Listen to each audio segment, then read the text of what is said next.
Welcome back, everybody, to Catching You. I'm your host, Rusty Ham. With me is my daughter, Lacey. Lacey, how are you? I'm good. Now I'm home for the next 3 weeks and not have to worry about school, so that's good.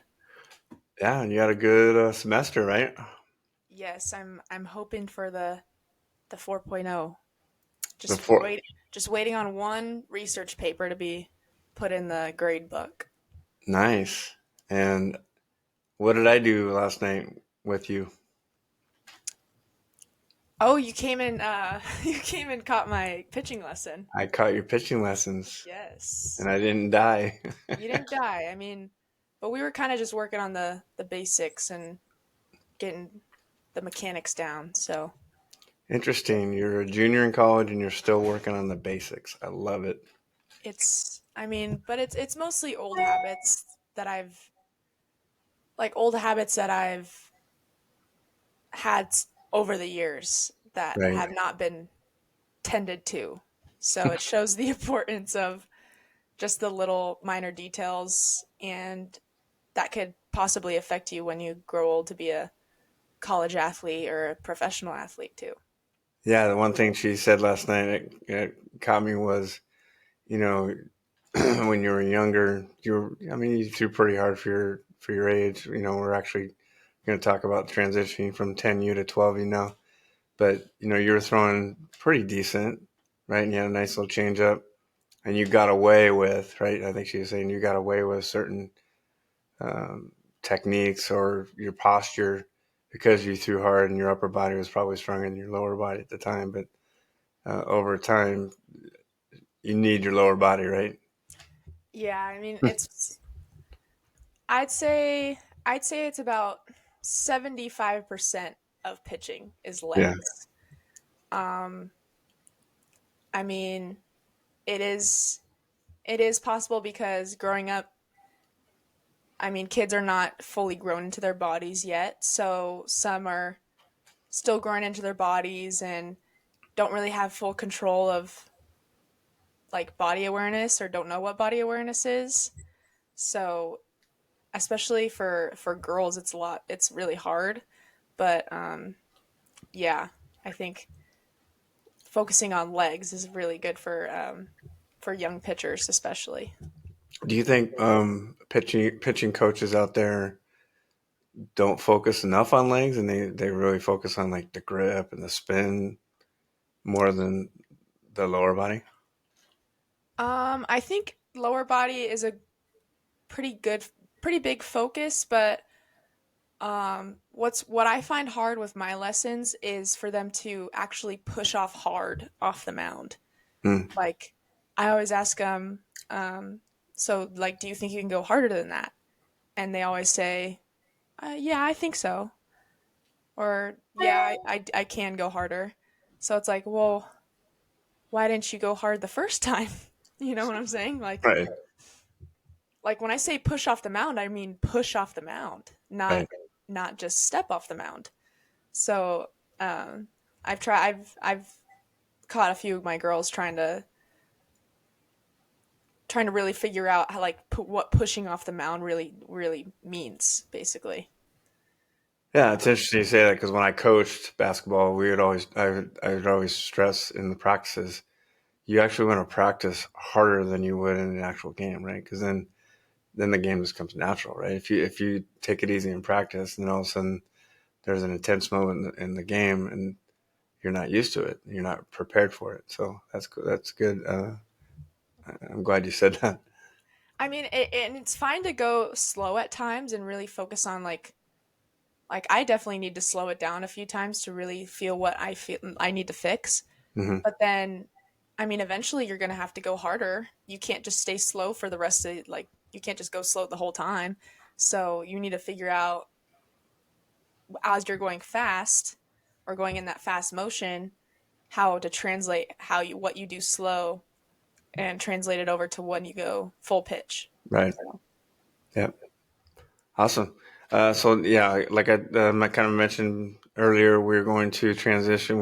We just got done doing 10U, second U10s. We lost in the national championship by one run. It was a really good game.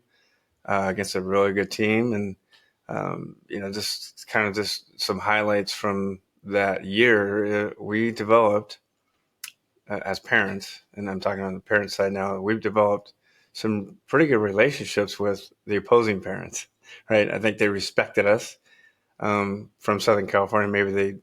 Maybe they thought differently of us before we got there, and then when we got there, they're like, "Oh, these guys are cool," right?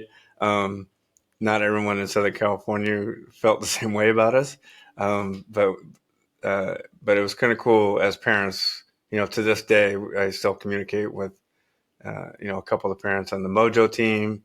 I communicate with uh, one of I think the coach from the Impact Gold. Um, and we're going to get into second year 12s and some of those relationships as well.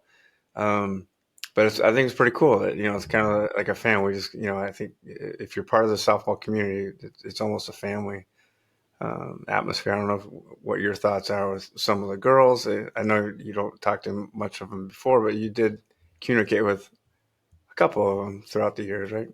I mean, yeah, I mean in 12U, I think because it's the time around like middle school, like you're just entering middle school. Yeah. So, I mean, any time between like elementary school and middle school is like a crucial social period for young kids.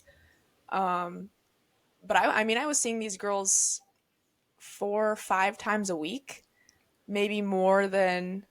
I mean, I see my friends at school, but over the weekend, I'm going 6 or 7 hour practices on Saturdays and Sundays, and then even tournaments going 12 or more hours each day.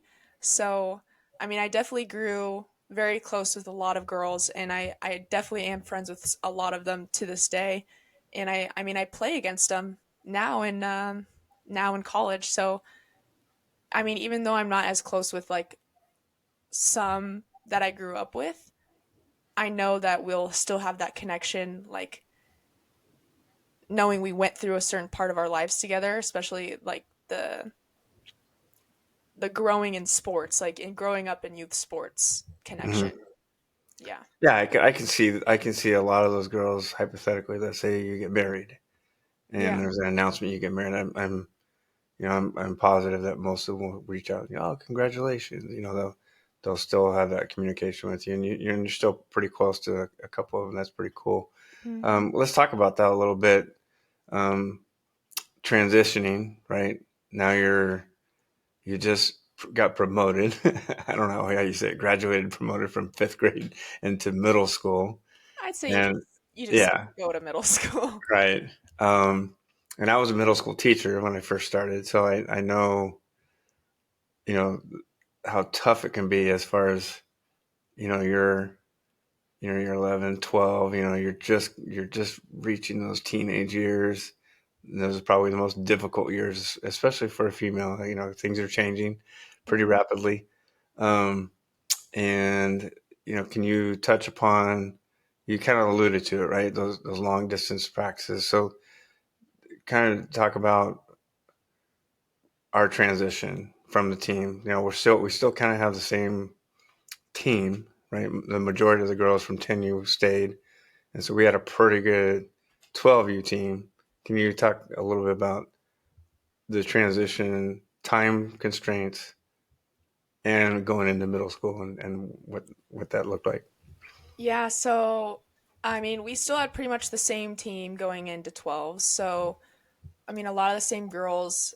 Um, but like, I kind of noticed after, because after you lose a national championship, you kind of have the hunger to, it like eats at you that you want to win another, like, you want to go and win and get to the national champion and actually win instead of like losing by one run. So now like the stakes are even higher, and now you kind of notice the vibe within a team, like we all have the same goal and we're all on the same page, and like if we don't get there then like something went wrong and we need to fix it. But now that I'm getting into middle school, I it's kind of like the formation of friend groups and meeting people in middle school that don't necessarily play softball and are not. in youth sports, they either they have other hobbies. They're into art, they're into karate, they're into all these different things. And Equestrian wasn't one of them, and like yeah, I mean, riding horseback horses. riding, like I know nothing about that, but you start building new friendships in middle school based on like your character and personality and morals. And I mean, I knew some girls at my middle school that played softball, but I mean, it was like I didn't develop great friendships as to the ones that didn't play softball. Right. So, I mean, formed this new friend group, and now it's getting into like, oh, I have this birthday party on Saturday. Like, can you come? And I have to say, well, no, I have practice, or no, I have a tournament, and Or I they, have friendlies. or I have friendlies, just like little scrimmages that don't really count. And you kind of have to explain to them why you can't miss, why you can't skip it, why can't you skip one day of practice. And it I didn't really get it until people started asking me like, why can't you just skip one? But like, What's the big that's deal, right? What's the what's big the big deal? deal? Yeah. And that's it, kind of just clicked for me that it's like this is how it's going to be for until I'm a senior in high school and I go to college. This is how it's going to be. And I mean, it's the life I really chose, basically. And you're gonna miss birthday parties, you're gonna miss school dances, you're gonna miss school functions, you're gonna miss all these different things that you want to go to because of the commitment you made to your team, Yeah. basically. No, and on my end, right, I just resigned from coaching basketball, so now I have all this free time Yeah. to hang out with you. Um, and and part of the reason is he moved the practices. Remember, we used to practice, 15 minutes away at Shady Maple.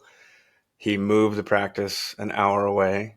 He lived in the same city we did in Marietta, and then he moved it to Anaheim to, I think, to attract more Yeah, because girls that live farther away. I mean, because Batbusters was based out of Orange County, so a lot of the girls did live in that Orange County area, maybe a Mhm. little bit farther than that. Um, and we wanted to be more in that general area for the Yeah. girls to Well, come to practice. and again, we're in the Batbuster organization. We're one of the top teams, right, in the nation. Not at the time. The second year 12s, we were one of the better teams, but we were. I mean, Chris, and then now I'm full time coach with him too. So our goal was to make PGF, right? And those of you in the softball world know what PGF is, and at that time there was no alliance, or there was no, I think, USA Elite, but Select. So it was just PGF. PGF was it, right? And so in order to make PGF is like a huge deal. So again, we went from second year 12 tens to second year tens. You know, our goal was to win the national championship. We're one game shy. Now, first year 12s, again, you're younger, probably not gonna, do the national championship. However, making PGF is a huge deal. So that was kind of our main goal. Was, we're now it's you're older, right? The And not expectations are just there. like because there was PGF. There's two different levels. There's the platinum, Yeah. and then there's the premier. So as a first year 12s, we didn't want to go platinum.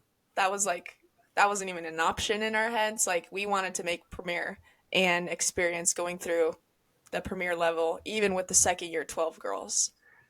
I'm glad you brought that up because there was a story we talked about off the air last time where we got second place, Yep. and we couldn't remember if it was All Stars, if it was 10U, but we got second place in a tournament, and we walked by this trash can. All the girls were walking back to our cars, and we walked by the trash can. We dumped was it a ribbon? Like a We metal? had medals. Yeah, Yeah. metal ribbon. And we all dumped them in the trash can because we got second place. That's how our mentality was at the time. You remember that? Yeah. Yeah, I do. And I don't, I remember just like not really caring that it was in the trash. Like, I did not, I did not care that about a medal. Like, I really didn't care. I wanted to win. And so did Yeah, my team. And I think we all were like, you know what? That wasn't good enough. And we just threw it in the trash. yeah, that was our mentality, and maybe that's why people were turned off by us because that was our mentality. Like maybe people still had that rec ball mentality. It was like, oh, everybody gets a ring and kumbaya, and Yeah. yeah, we participated and we made the finals. Congratulations, girls! But our attitude was, if it's not a championship, then it doesn't mean anything, right? Right. And this was coming off of Tennessee too. Yeah, And like we already lost, so like we don't want to feel that second place feeling ever again. yeah. And And nothing then against platinum, right? Nothing against platinum. no. You know, because there's still really good teams in the platinum. Yeah. But our goal, because of the organization within and who our coach was, it was we're gonna go premier, right? And Yeah. we're gonna go to every tournament. We're gonna participate in those tournaments, and we're gonna make that premier PGF, right? Right. Um, Well, with so like go ahead. I made sacrifices with Yeah, talk about well, that. Yeah, talk about the sacrifices that you made. well, I mean, I already touched on the more I made more like friendship sacrifices.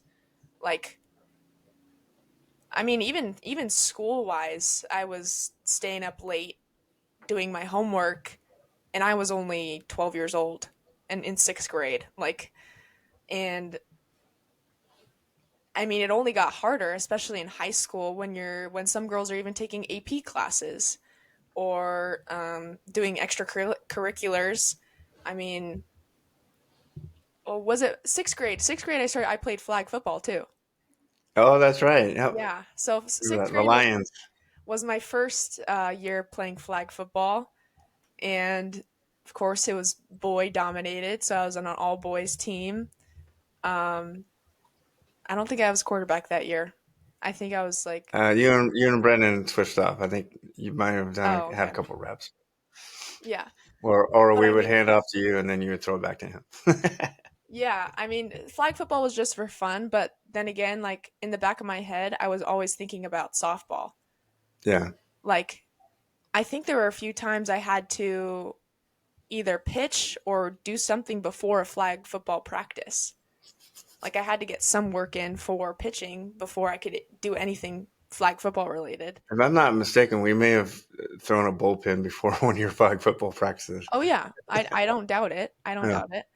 Um, but I mean, those were when the sacrifices like started to kind of build up a little bit, and I had to like solidify in my mind like that was how it is, and it's not changing. But I mean, what about on the parents' side? Sacrifices made, Well, yeah, because you couldn't drive, right? so and just your schedule was, I believe it was a Wednesday night. We would go out to Anaheim, which is an hour away, to your your workout. Thursday would be pitching lessons with Susie, and this time Susie is we're full time with Susie, right? We're all in with Susie. Susie Parra, if you guys don't know who Susie Parra is, played for Arizona in the early '90s, won 3 national championships. She's pretty good. She's on the wall at Arizona. So she's our pitching coach. So we're like, okay, so now we're with Batbusters, and we have one of the best pitchers in the world back in the day helping us, right? Um, so we're going out to her once a week. I think you were hitting. I think at first year 12, you were still hitting. So we were doing hitting lessons with Mike Stith. Mm, Um, and then Saturdays and Sundays was either all day practice, 5 or 6 hours on Saturday, 5 or 6 hours on Sunday, and or a tournament or a friendly. So, we're talking 8 to 10 hours of travel per week, um, just for driving. So from my perspective, I'm a freaking taxi driver at this point.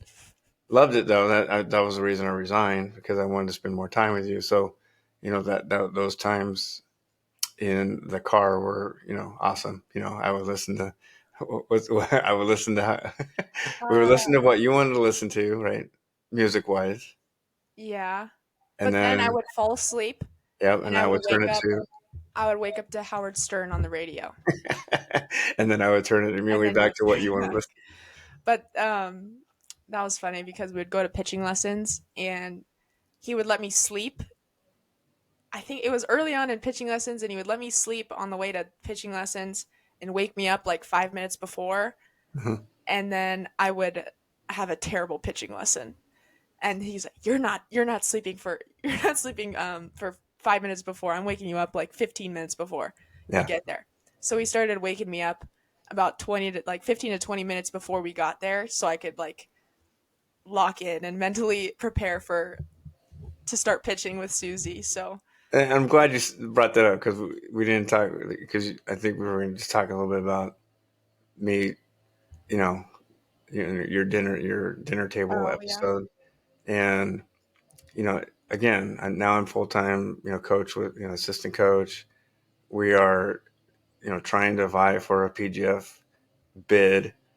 Um, you are, I think, I'm sure you were the number one pitcher at the time. So the pressure on you to perform. And so I'm driving you an hour every week to these pitching lessons.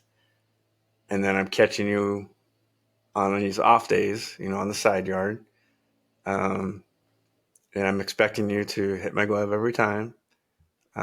And there was times where you were not, and you were not doing well, and I was getting pissed as a dad. I'm like, what the hell? I'm driving an hour. We're spending X amount of money for these lessons. I'm taking the time to I resigned from coaching to spend more time with you, and so I'm catching you.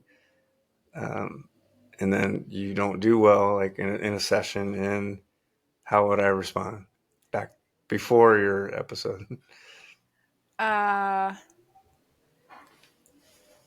well, like on the side yard it'd be either he like throw the ball hard at me or he would just roll it and not really say anything, like yeah, like just not say anything, and then we would go through the rest of my session and then just like not really say anything. Or like after a pitching lesson, it was just like it could have been better, right? Like um, could have stayed focused more, all that stuff. 'Cause I think there were not a lot of positive things. I would say, when you had a good session, it'd be, hey, good job, but Yeah, when it was a bad session, it was a lot of negative energy coming from me, I believe. yeah, and I mean, as a young child, I think kids are way more observant, and I mean, obviously, like they watch everything the parents do, basically from when you come home from the hospital, basically, like from baby and like up and all the up until you're young, you can tell when your parent is upset or your guardian's upset, and they don't have to say anything for you to know. Like they can be just completely silent, and you just know that like something's wrong. So I got that energy from him in the car, and like I'd look over and see if he was gonna say anything, but he wouldn't say anything. Um, but yeah, I think I mean, all kids are very observant of behaviors, personality, and that's when you grow up and you see some mannerisms in your child um, that are came from you or came from the other guardian. So it's definitely observant from the child's perspective, and um, it can have an impact. Any sort of behavior can have an impact. So Yeah. Yeah. I mean, we laugh about it now, when you would pitch it over the fence, right? That was probably when I would get most upset because I'm like, what the, and you weren't throwing rise balls at the time. It was just you no. throw it over the fence, right? It was either curveball, screwball, or changeup. There was no rise ball in your repertoire, and you No. still threw it over the fence. And I would get so mad, and I would mope, and I would open the gate real slow, and you would follow me, right? You'd come out to the gate to retrieve the ball, which I appreciated. You Yeah. didn't you didn't stay where you were. You came out with me to retrieve the ball back, but that was when I would get most upset. The car ride homes, I was conscious of that. I didn't want to berate you in the car after a bad game or something, right? I mean, Yeah. it's very rare that you had a bad game. You know, first year 12, second year 12s, you were picking up steam as far as how well you were pitching. So I was cautious of that. I didn't want to berate you or say anything negative on the way home. If it was a bad, I would just ignore you, and then Yeah. and then we Well, would try to, and then we would when we get home, I would ask you, hey, and this could be after. I don't know if you want to touch upon your meltdown at the kitchen table. So this probably it was after your meltdown. yeah. So I don't know if you want to describe Um, your meltdown. I don't know exactly when it was, but I think it was after a bad pitching session on the side yard, and he was like throwing the ball back at me hard and all that stuff, and then kind of ignored me after. And then I think I couldn't handle it anymore, and I didn't know what the plan or like how to confront the problem. So I think I went to my mom first. And I was like, "Mom, Dad's being really mean." Or like, and then she would ask like, "How is he being mean?" And then I would express like, "Well, he doesn't talk to me when I do bad, but I kind of just I didn't know how to express it at the time, but I think I just needed like some positive like reinforcement because Yeah, I we'll talk about that because, like, I didn't know, like, you were my only daughter, yeah.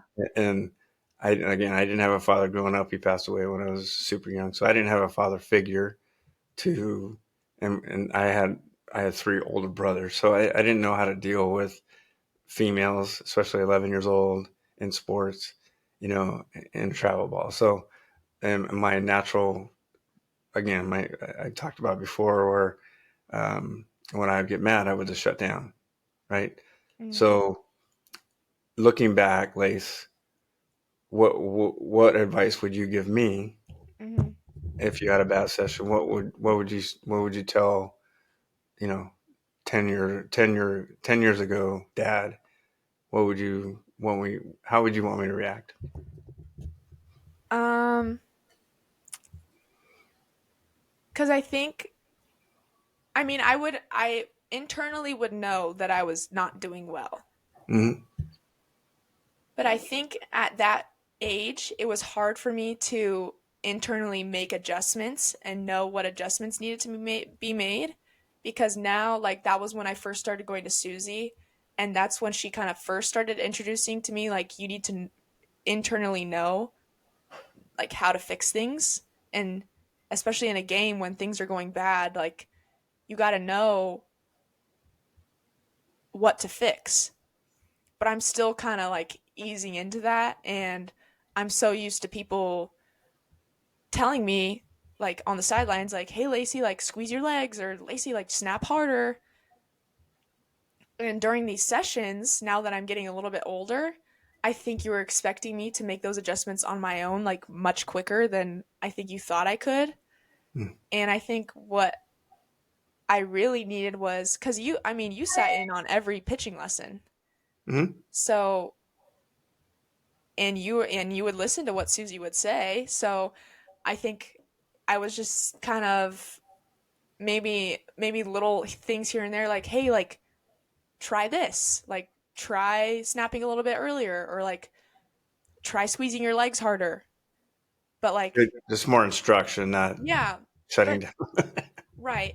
Yeah, but like, it doesn't need to be, it's not, oh, it's okay, sweetie, you'll get the next one. Right. That's not how I'm trying to portray it, because if you're going to be in that competitive environment, you need a little kick in the butt, and it's not all, oh, it's okay. Yeah, Yeah. no, no, none of that.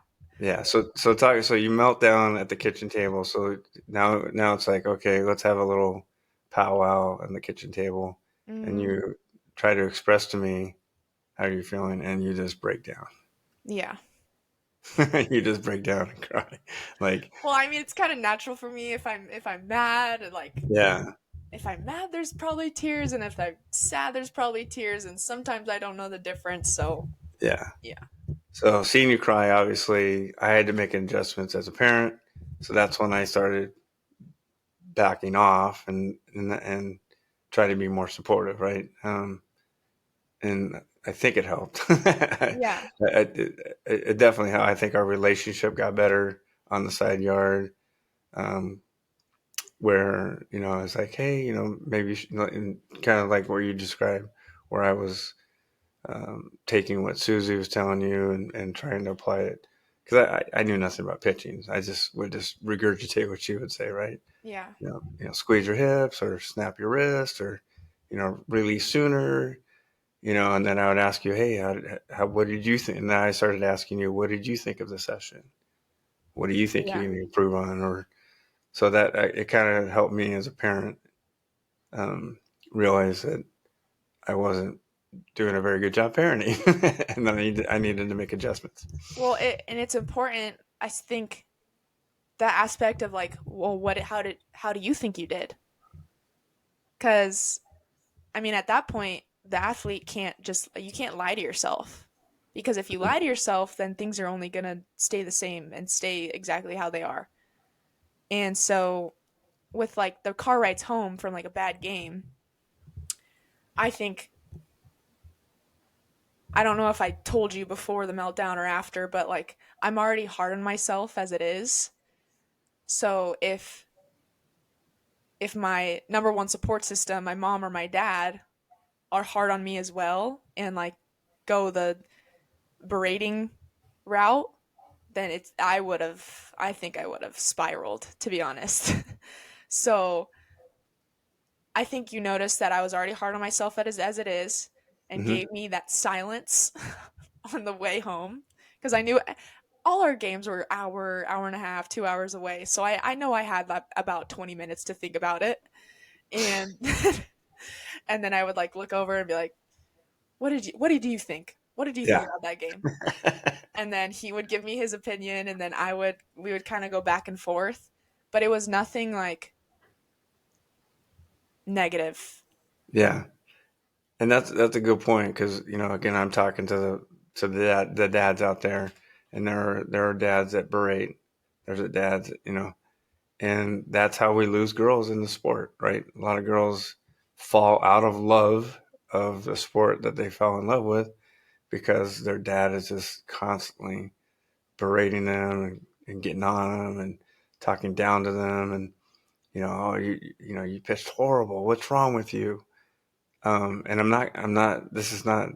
not making this up. This happens, right? Constantly. And Yeah. and we lose so many girls that are talented, but they're just like, well, if my dad's gonna act this way, then I'm just gonna stop playing. That's the easiest way out, right? If I just Yeah. stop playing, then I'm not gonna get yelled at, right? Right. Yeah. And I think you're doing that with pitching lessons. Like you're even like, aren't you like talking to them and saying, "Hey, do you really want to do this?" Like you, Yeah, I mean you can kind of tell like with their attitude or effort coming into a lesson like if they really want to be there.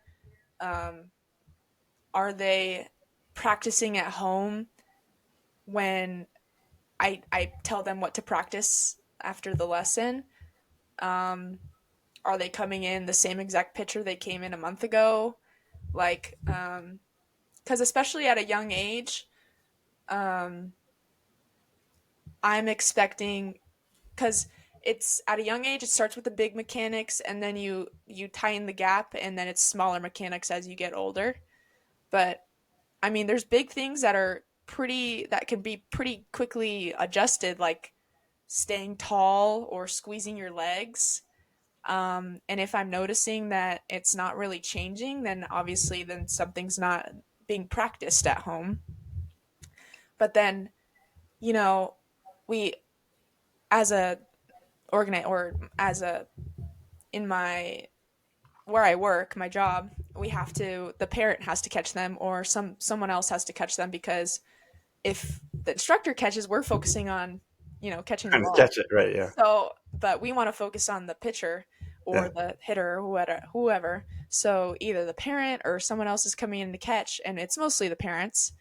Um, and I've had to express to them like this is a there's another way to go about being frustrated at your child. There's another way to do it. There's I've another been through it. I've This I've is experienced it.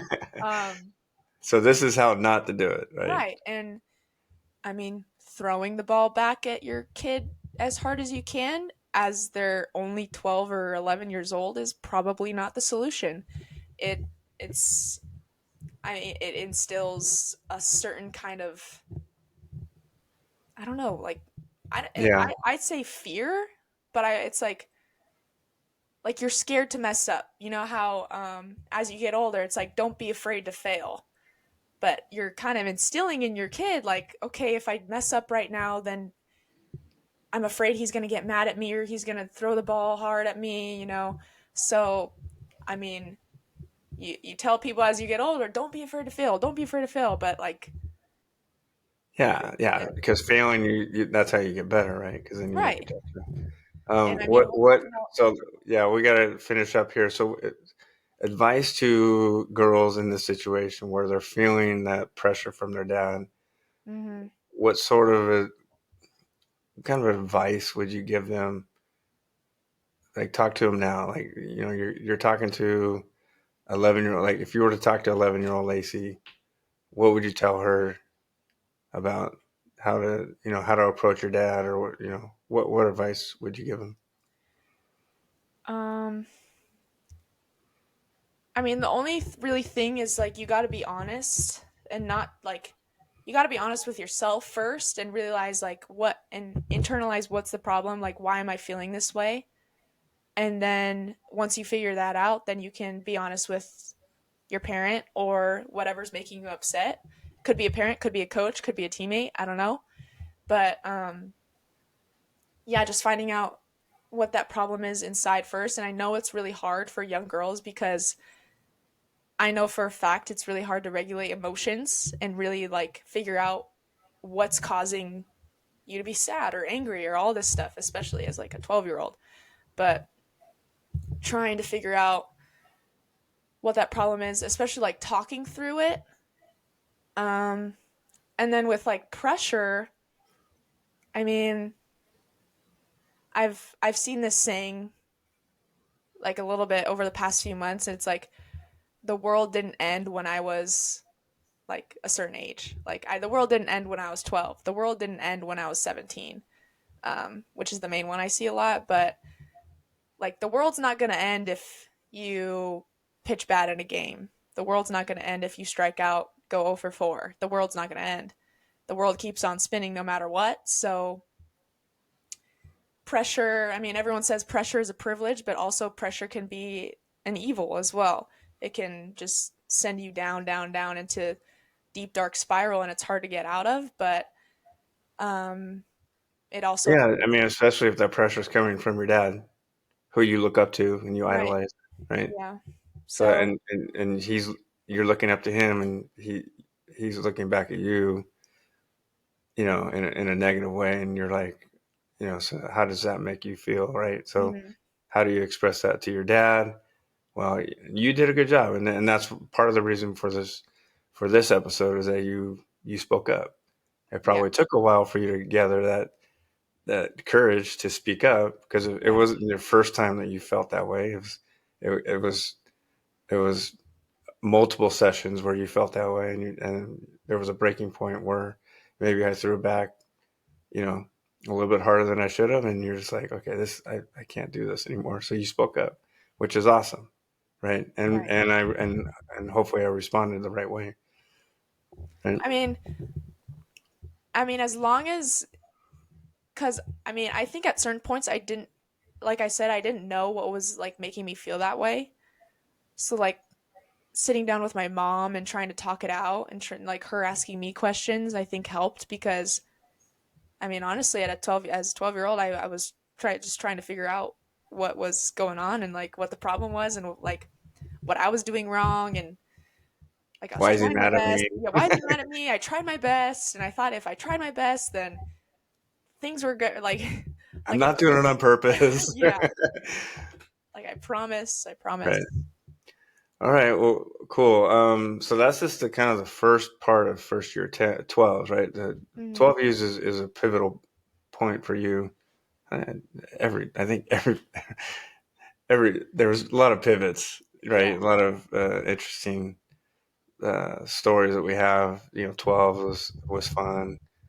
We're going to get into 14, and then we're going to get into, now it's go time. Now it's recruitment time and the pressures that bring that on. I mean, you talk about pressure, the pressures from your dad is probably very minute when it comes to the recruiting process, and we're going to get into that. So, Lace, I'm glad you're home.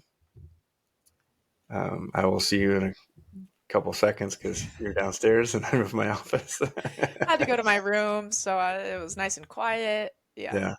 So now it's time for you and I to go Christmas shopping because I'm a male and I always wait till the last minute. And what? Yeah. What's the date today again? How many Today's days? 20, today's 12, 21, 23. Right. So we have about 4 days until Christmas. Um, and we're about to go Christmas shopping. That's right. Anyway, all right, everybody. We will catch you on the other side. I love you, sweetie. Love you. Bye. Bye.